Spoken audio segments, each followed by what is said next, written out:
Rightio, we're back. Our flute has been glued, clamped and dried. What we need to do now is make the channel for the air to flow through. So you can do that either with a chisel or sandpaper. I do it with a burning rod. So that's how I'm going to do mine. This is just a bit of metal being flattened. I just heat this up with a torch and I'm going to burn the track like so. So that's how I'm going to do mine. If you're going to chisel it, just mark the width of your sound hole right through like that. So you want that same width so the air is directed right to that knife edge that we made. So it'll be something like that. Now I'm just going to burn mine. So right now I am going to flip the camera and I'm going to light my torch. I'm just going to put that there, wait for that to heat up. So I just burn this just like this. And we only want that track depth to be like a couple of mil deep, couple of millimeters deep, like that. So we want that track to be clear, smooth and flat, no obstructions. So work on that and then we'll make our block. So my track's all done. I've burnt it, I've cleaned it up with a chisel. It's nice and flat, nice and smooth, consistent air channel the whole way down like that. And so now we make our block. I've already pre-made mine like that. So what I did was utilize the end of the branch that I cut off, split it in half, and then I just kind of chiseled it, sanded it to make it to kind of like a wedge. And so what I did is trace the bit that we sanded flat to the size of the bottom of the block. So that will sit on like that, like so. And so the edge of your block will just sit right at the edge of the sound hole, right at the back there. And then we glue that on. So utilize the end of the branch. If you want, keep the bark on. Same with the flute. If you want to keep the bark on for the cool branch look, you can. I'm going to take mine off because I've just found out there's a whole lot of borer in my stick, which is eating all my timber. So underneath this is going to be hopefully a whole lot of cool patterns. So I'm going to pull the bark off this one. Yep, so I'm going to glue this on in place like that. And then it'll be time to tune the flute. Let's do it. So I've glued that in place. And now we're going to tune the flute. It does make sound.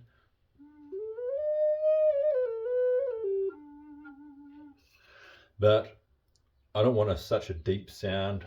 And so I'm going to drill a hole in the end. And I'm going to tune it to the closest of whatever sounds good. So I'll just start with a small drill bit right in the center.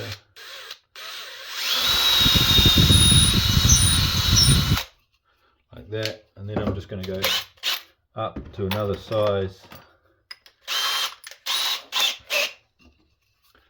A bit bigger. This is all just guess. I'm just making it up as I go.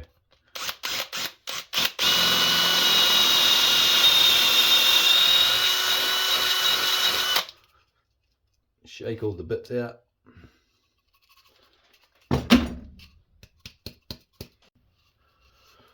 Let's see what that sounds like.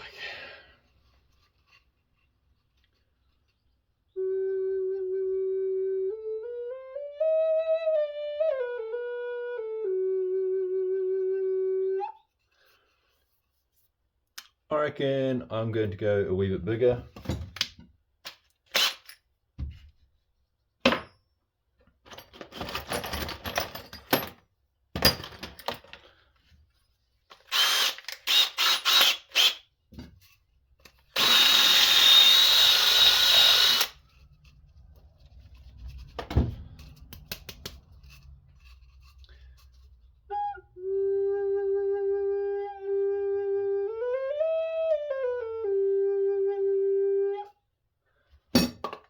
We can try that.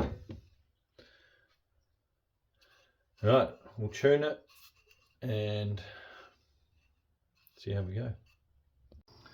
So my current low note is tuned to G.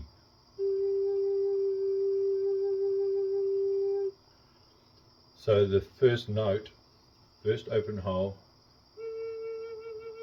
needs to be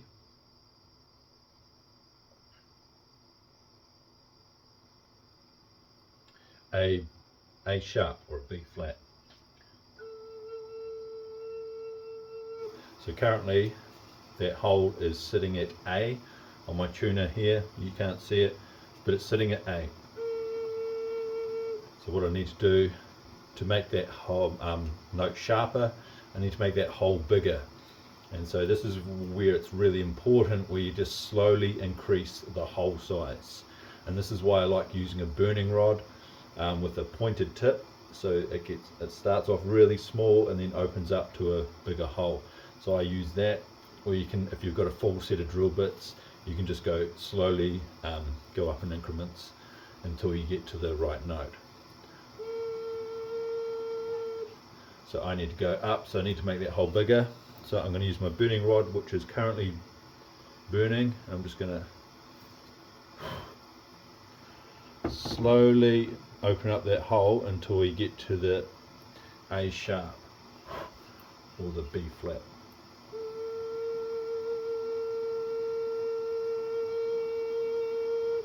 Still a wee bit flat, so we're hitting B flat, but it's sitting flat. So make it a wee bit bigger.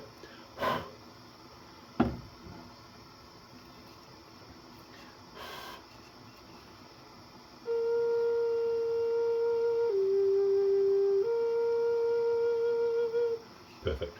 So that's sitting on B flat.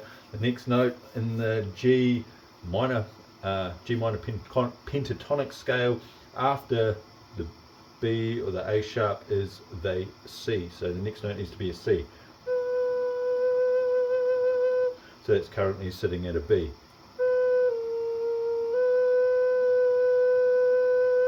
It's a sharp B, but it's a B. So we need to take that up to a C. So we need to make that hole bigger. So we'll just burn that hole slowly.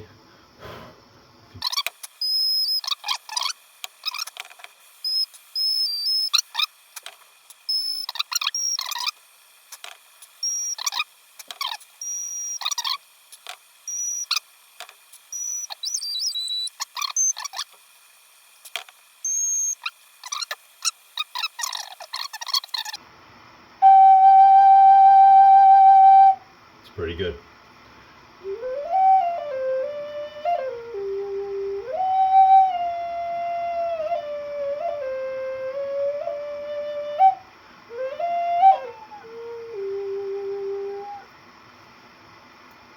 There we have it. Now I'm going to clean it up, probably take all the bark off, and yeah.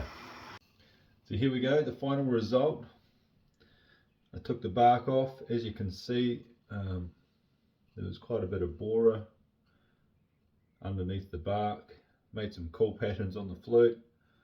I might burn them in later just with a torch and just to accent those patterns, but yeah, that's it. Rubbed a bit of oil on it, and this is the final result.